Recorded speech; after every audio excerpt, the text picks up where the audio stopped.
Ladies and gentlemen, I'm István Magyari Beck, a professor emeritus at the Corvinus University of Budapest. It is so nice to be with you, at least virtually. My micro presentation by which we open this conference has the title Money Paradox in Terms of Creatology. First question is, what is creatology? Creatology is a comparatively new science established in 1977 in my paper about the necessity of complex creatology. The central idea of this science is the preservation, namely the preservation of culture via its changing. That is the goal, the preservation of culture. The way of doing it is innovation. Goal is the culture, innovation is the means. What is a culture? Culture is nothing else than a huge program for the population of mankind. However, it is not a natural program carried by genes. Culture is an invented artificial program for the genetically underdetermined species of Homo sapiens. We either got it from transcendental forces, this is a religious view, or elaborated on it by the method of trial and error, according to psychology, sociology, and the sciences of evolution. This artificial program has to be changed time and again. If climate is changing, if the new enemies, be they animals or other tribes, appeared on the scene, if the shortage of food is experienced, and so on, people need new and modified programs to survive under the new circumstances. However, the stimuli of cultural evolution can arrive not only from outside. The large system we call culture permanently generates new elements, parts, and aspects of life. Thus, it is also a possible and necessary case for any culture to change from inside and adapt itself to these kinds of novelties. Let us see one of the very important problems with money as an example, just as an example. Or have we already solved all problems related to money? By no means, I think. Mankind has always had a variety of problems with money. These problems still are and have frequently been extremely huge and difficult.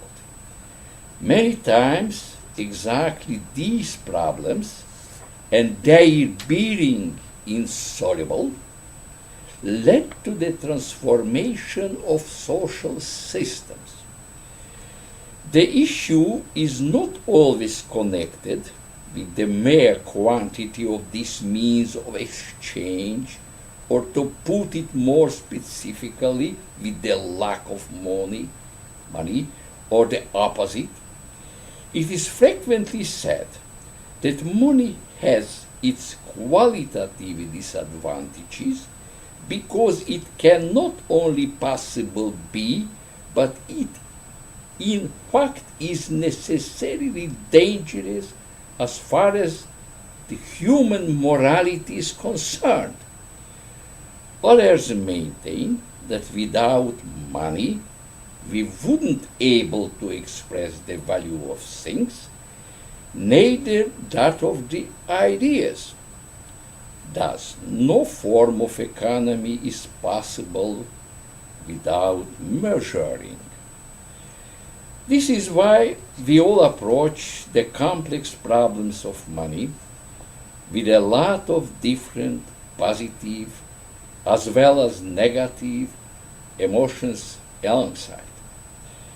These emotions can usually appear together and form an ambiguous feeling. The economic, semantic, mathematical, and so on history of these means has shown us an array of many special cases of money. Without going into the details of this evolution, we shall just mention the cattle example as an example of money. Cattle had been used as money in the far historical past. However, cattle suffered from a great disadvantage in this role, because it has also the use value as consumable meat.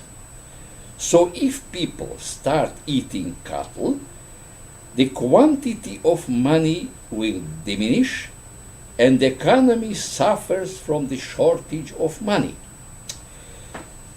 The ideal type of money does not have use value at all. It should only have exchange value.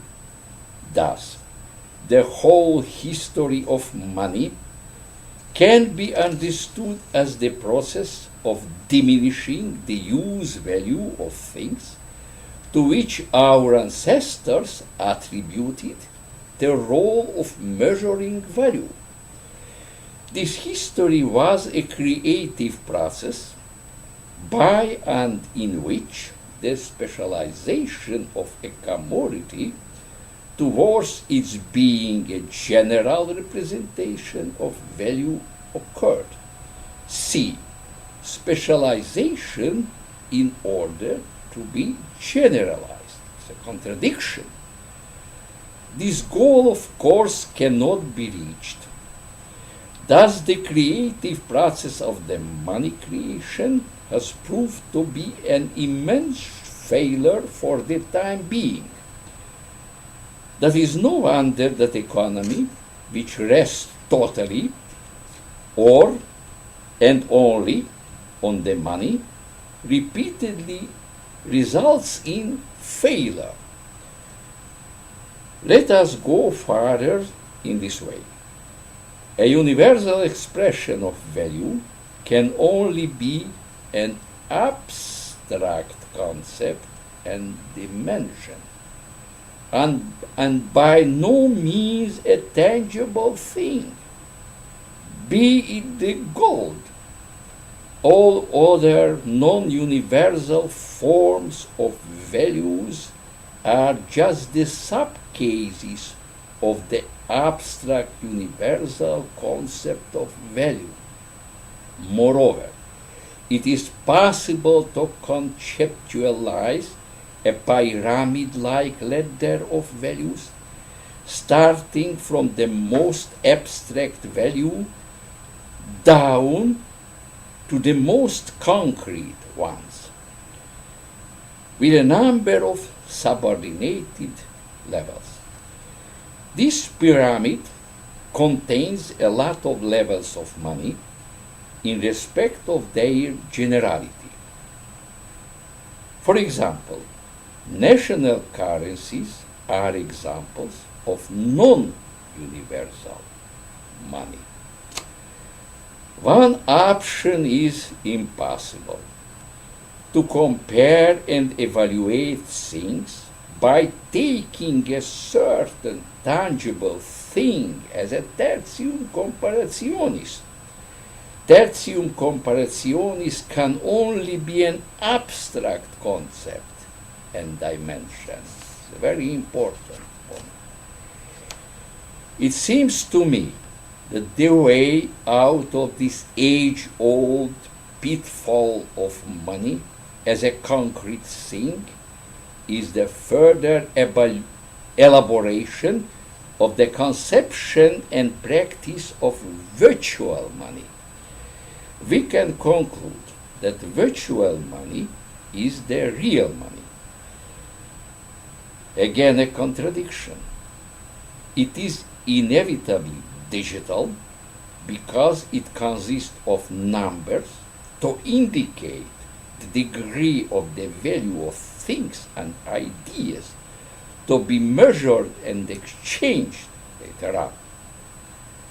However, I wouldn't exclude the invention, design, and application of a new type of money, namely the analog one, which would be able to distinguish things and processes that have no sensible inner divisions.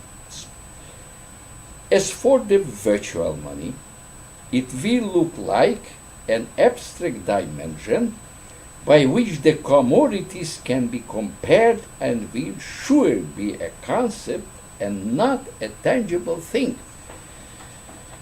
Briefly speaking, all of us people are the antecedents, the ancestors, the natural forms of money.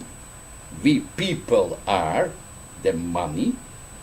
We people evaluate things on the basis of our knowledge.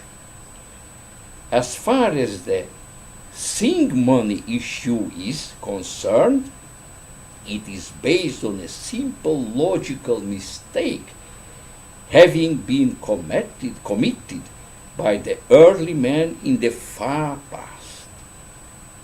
Thank you for your kind attention. Thank you.